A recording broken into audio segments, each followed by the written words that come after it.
Գյորջյան կասկադ 60 ամիս փուլային վճարում բազմաթիվ առավելություններ։ Honorable Ambassador Kристине Kуинн, I am Lucine, the wife of political prisoner Nareka Samsoняna, who has been imprisoned for 2 months for the second time for exercising his right to freedom of speech. During his previous imprisonment, my husband addressed you with an open letter from prison, urging you to speak out about the human rights violations in Armenia and the authorities' vicious practice of suppressing free speech. I do not know whether my husband's letter reached you or not, as no response was received. This time, I am addressing you because it is painful to watch representatives of a nation founded on free speech remain silent while witnessing what is happening in our country. Today, an unprecedented number of political prisoners are serving sentences in prisons simply for disagreeing with what the Pashinyan regime is doing to our state. It is now criminally punishable here to voice one's own political views and to criticize the authorities. Today, we are experiencing firsthand the following words of your former president, Harry Truman.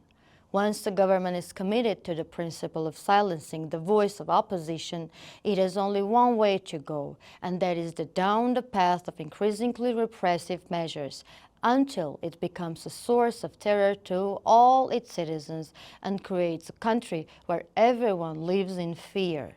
Today, an atmosphere of fear is being created in Armenia by the authorities, as those who publicly criticize the current administration end up in prisons on various fabricated criminal charges.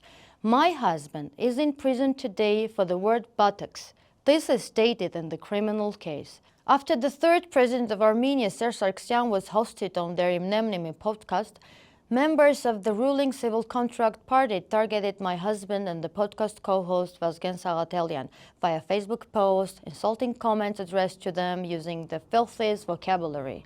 The Speaker of the National Assembly, Ալիեւ-Փաշինյան, was not an exception. He called my husband and Vazgen sons of bitches. In response to this, during the next episode of the podcast, my husband and Vazgen responded to the insults directed at them. My husband used the word buttocks, for which Ալիեւ-Փաշինյան appealed to law enforcement. Days later, masked National Security Services Alpha Squad entered our home, searched it in front of me and our 2 young children, and despite involuntarily complying with law enforcement and offering no resistance, they twisted his arms and took my husband away. You can watch the footage online. Armenian law enforcement considered the word buttocks to be hooliganism, yet saw no evidence of crime in Ալիեւ-Փաշինյան's phrase sons of bitches or the insults made by CP members. What is this if not the terror mentioned by Harry Truman? Moreover, if last time the authorities limited themselves to only arresting my husband and Vazgen, this time the entire staff of Anti-Fake AM was targeted. The journalist and the cameraman were also arrested without grounds, allegedly for obstructing the administration of justice. Journalist David Fidanyan was detained for 60 hours, while cameraman Ishkhan Khosrovyan was released the same day. A search was conducted at the anti-fake office, and all equipment was confiscated. All computers, microphones working or not, all cameras, all tripods, microphone stands, filming drones, power banks, memory cards, batteries, all charges, equipment necessary for live broadcasting, and even devices ensuring on-air sound quality, Zoom recorders, mixers, cables, and the DVRs for the office security cameras. The goal of this is to cause us direct material damage. Fortunately, supporters were found who very quickly acquired the necessary equipment with their own funds, and the news outlet continues its activities, though admittedly not at full capacity, as it remains a target of the authorities. Both my husband and I have believed in American democracy since our student years, admiring how America was founded on free speech and democracy. We admired your political culture and consider that your political culture, where the system dictates to the politician, not the politician to the system, could play a vital role in the development of nations. I also want to quote the words of President George Washington and Theodore Roosevelt. If freedom of speech is taken away, then dumb and silent we may be led like sheep to the slaughter, said George Washington. And to announce that there must be no criticism of the president or that we are to stand by the president right or wrong is not only unpatriotic and servile, but is morally treasonable to the American public, said Theodore Roosevelt. All your presidents have valued freedom of speech and placed great importance on the voice of the opposition and opposing speech, whereas in Armenia today, that is forbidden. Officials led by Pastinfo allow themselves to use filthy vocabulary, to speak in such a manner about church clergy, about benefactors, and about their opponents. Yet, when citizens respond, they end up in prison.